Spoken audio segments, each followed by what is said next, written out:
Good morning, everyone. This is meteorologist Shane Hinton hopping on to our social media streams in order to give you an updated look at your forecast. You're taking a live look from our tower camera right now, but we are tracking some strong changes in the forecast as we go throughout the next couple of hours. We have a strong cold front on the way that's going to be bringing not only the potential for some scattered showers and strong storms, but also a large dip in temperatures as we navigate throughout the afternoon. Going to get started in a couple of moments, but I do want to make sure you can hear me, so let me know in the Facebook Live comments if you're tuning in via Facebook Live if you can hear me and where you're tuning in from. I'll get started in just a couple of seconds.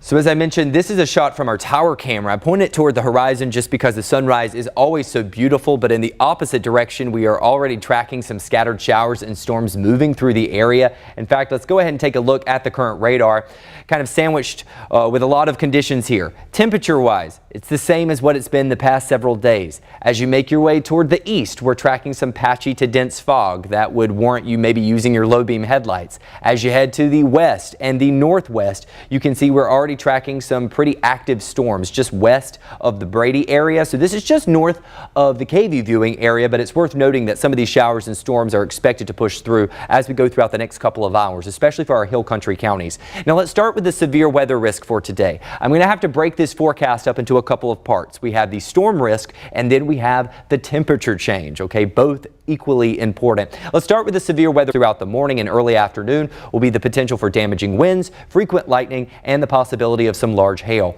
Let's time out the storms for you, okay? I'm going to take this full and then I'm going to walk you through what you can expect. As we go throughout the next couple of hours, I foresee these storms kind of growing in the hill country. Now, this is between the hours of 7 a.m. and 10 a.m.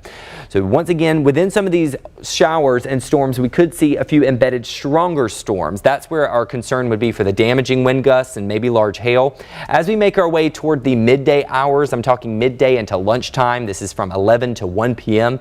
That's when the activity could pick up along the I-35 corridor. And then if you live out in the coastal plains, expect those showers and storms to push through in the early afternoon. Should hopefully get those last showers and storms out of the area by around 4 or 5 o'clock. Now keep in mind there could be some lingering showers behind the cold front, but I think the bulk of the severe weather threat should be out of there by then. Now let's take a look at your temperatures. This is going to be very important because right now you're picking out your outfit to walk out the door and start your day. If you've opened the windows or if you've stepped outside taking the dog for a walk, you've probably noticed it feels very similar to the past couple of mornings. The dew points are pretty elevated. Temperatures are in the upper 60s to lower 70s. They'll stay that way for the next couple of hours. However, as we go throughout the afternoon, that front pushes through. We've got rain-cooled air, we've got cloud coverage, we've got cooler and drier air moving in behind the front. So you'll notice temperatures get cooler throughout the day. We're talking lower to mid 50s possibly as you're making your way home from your evening commute from work.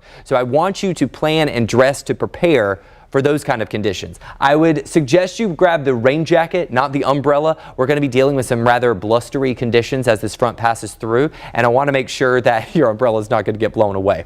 Let me pull this up full for you because we are going to be dealing with significant wind, which means gusts around 30 to 35 miles per hour combined with drier air. We could be dealing with quite a significant wind chill. In fact, we expect it. By 3 o'clock this afternoon, expect area-wide for it to feel like it's in the 50s to maybe lower 60s.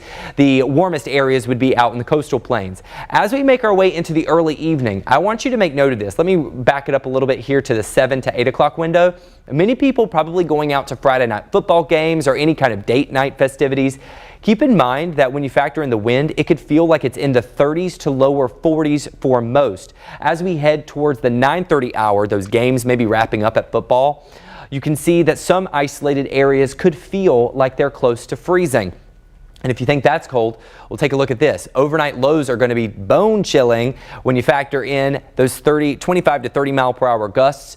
In fact, by 9 o'clock Saturday morning, it could feel like it's around or below freezing for some areas. Let me show you at around 7 o'clock, it's even colder. We're talking areas in Fredericksburg could feel like they're in the upper 20s in Johnson City and Blanco, and temperatures around Austin could feel like they're freezing. Now, once again, let me stress that this is what it will feel like. like, not what the thermometer will reflect. So the reason I say this is because we're not expecting temperatures to drop to freezing for Austin for tomorrow morning. However, we do have a freeze warning in effect for Mason County. So we are expecting not only for it to feel like freezing, but for temperatures to reach to or below freezing in Mason County. Wouldn't be surprised if maybe we see a freeze in portions of Gillespie and Llano County as well, but Mason County is currently the only one under that freeze warning. This is from 3 o'clock to 8 o'clock Saturday morning. I think our coldest air is going to arrive Saturday night into Sunday morning. So that's when I think we could see some additional freeze warnings issued. None have been issued just yet for Sunday morning, but it's worth noting that I think that's going to happen. You can see your weekend forecast keeps things cool and breezy on Saturday. Temperatures struggle to make it into the upper 50s. Overnight lows are going to be in the mid 30s for Austin. Similar conditions for the coastal plains. I'm thinking freezing temperatures for the hill country Saturday night. As we navigate into Sunday, you'll see upper 50s once again. Those overnight lows a touch warmer, but still below average and chilly. For your allergy count for today, not too bad. Mold is still elevated, but I think once that front passes through, we'll see mold taper off a bit because we'll be dealing with drier air, and hopefully the rain will help wash out any of the other allergens. Let me pull up that 7-day forecast full for you. You'll notice that little arrow next to the 62 on Friday. That's because I am expecting temperatures to drop throughout the day as that cold front passes through. As we navigate into the weekend, it is going to be chilly for that UT football game on Saturday evening, so go ahead and plan your winter gear for that one because it will be chilly. Temperatures probably in the 40s by the time the game is wrapping up, in fact. As we head to the beginning of next week, you'll notice another system could bring the potential for some scattered to widespread showers, and that will keep our temperatures below average in the mid 50s as we go throughout at least the first half of the work week. So what I'm going to do is I'm going to pull the radar up once again just to show you the most recent information. I'm also going to sift through the comments here with you just so I can address any questions that you may have. Marie asking, should she bring the plants in? Great question. It depends on where you're located. I always like to play it safe in regards to my sensitive plants, and I would bring them in tonight and tomorrow night just because temperatures are going to be in the ballpark of freezing. If you're in the hill country, definitely bring them in. Now, with that being said, not only should you be looking out after your plants, please, please, please have a plan for your pets. I'm not expecting winter weather in regards to ice or snow. That we're not talking about that, but the temperatures themselves are definitely reminiscent of winter, and you need to make sure you have a plan for your furry friends. Okay, so just make sure to bring them indoors, have them wrapped up in a blanket, whatever you need to do to keep them safe this weekend. Keon, we have performances outside tomorrow around 11. What do you think the wind chill will be like around then? Well, how about I show you? Let's pull up the wind chill real quickly. For 11 o'clock tomorrow morning, I think we'll still be dealing with some pretty significant gusts at that point.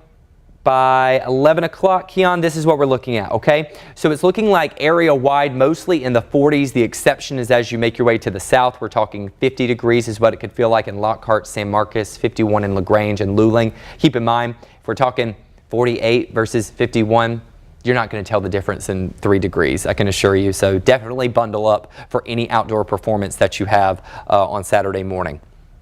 See any other questions? Good morning, Leonora. Good morning, Carol. Good morning, Bobby, Marie, and Tina. Thank you so much for those sound checks, you guys. Barbara, Mike, Dawn. So yeah, so basically what we're going to be tracking today, the main concerns today are going to be the possibility of some of those stronger storms pushing through. After the storms move through, our concern is going to be more towards the side of the winds being still breezy behind the front and the temperatures, because this will be our first freeze of the season. Still not forecasting freezing temperatures for Austin or the Austin metro area, but isolated areas along I-35 and portions of the hill country could expect a freeze at some point this weekend. I want to go ahead and reiterate that for you. Let me take off the fog here real quickly just so you can see where those strongest storms are located. As I mentioned, they're right now just to the north of the hill country. Still seeing quite a bit of lightning with this system right now. Since we're already looking at this, let's go ahead and pull up the hail tracker. Let me pull this up for you just to see if there is any hail in this system. It's early in the morning, and typically we don't see it, but this has quite a bit of activity with it, so I wouldn't be surprised. I am seeing a small hail core here. Let's zoom in together and kind of dissect this a bit. Showing hail size maybe about 4/10 of an inch, okay? So I am seeing a hail core, not seeing any hail reports just yet, but it's worth noting that I am seeing a hail core in this particular cell that's just to the north of the hill country. Miranda asking, when does the rain start and end today? I will show that shower and storm timeline once again for those of you just tuning in. Let me show you the latest runs of the high resolution forecast models for the morning hours. If you're out in the hill country, expect those storms to be pushing through. As we make our way from 10:30 to around midday, you can expect it to start making its way into the I-35 corridor. By around midday, lunchtime, we're still dealing with those showers and storms along I-35. And then as we make our way into the afternoon, that's when we see that activity start to linger into the coastal plains. This particular model run still keeps some lingering showers behind the front. I think that's going to be fair game. So don't be surprised if we still see a few lingering showers. But after that initial line moves through, I think the most severe storms, or the severe weather potential, I should say, should be out of here, because at that point the temperatures are going to be too cool to warrant any instability in the atmosphere. So Miranda, hopefully that answers your question. Chris, you're asking how high, how strong could those winds get? Let me show you right now. I'll show you area-wide the wind forecast models. Let me pull this up for you and load it up for you. Okay, here you go. This is by noon today. We're talking 20 to 25 mile per hour gusts from the north, but they will start to intensify as the front passes through. Notice by 2 o'clock in the afternoon, we're talking gusts anywhere from 25 to 36 miles per hour by this particular forecast model runs estimates. As we head into the evening, we're talking any gusts anywhere from 30 to 40 miles per hour. I think this one's definitely a little bit more bullish in the estimates. Notice that as we head through the overnight hours, you'll want to make sure you don't have any items out in the yard or any loose flying debris or anything that could potentially shake loose or blow away, because of the fact that it's going to stay breezy all the way through Saturday morning. As we make our way into Saturday afternoon is when I see the winds starting to calm down a bit. Still a breezy back half of the day with gusts around 20 to 25 miles per hour, but nowhere near as breezy as what you can expect as we navigate into the next couple of hours here. Okay, Dee Dee, I see you say you're saying you just hopped on here. Don't worry, I am going to be publishing this Facebook Live, so you'll be able to rewind because we've been talking about the storm timeline, the wind potential, the temperatures, more importantly, as we go throughout the weekend. So I'll make sure to post this Facebook Live, and you can also catch this stream on our YouTube page, and also the full forecast on KVUE.com, where I've already published that information, and we have an active weather blog for you as well. I don't think I'm seeing any other questions, so I'm going to hop off of here. Keep in mind, I'll be back on KVUE midday at 11 o'clock this morning with an updated look at your storm timeline. I think by that point, we could be tracking significantly more active radar compared to this morning. I want to make sure that you are staying weather aware today, you guys, so just know that the KVUE weather team is going to have a meteorologist here holding down the fort throughout this entire event and making sure that you're staying informed.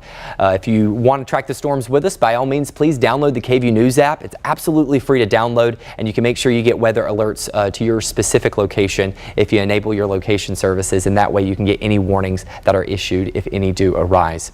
Until I talk to you all again, I hope you all have a fantastic day. Happy Veterans Day, and thank you so much to all of our veterans, for those who have served, who are serving, or who will serve in the future, truly as well. We really do tip our hats to you today, and really every day, not just today. I'll see you again very shortly. Stay safe, stay smart. Most importantly, please stay kind. I'll talk to you all again soon.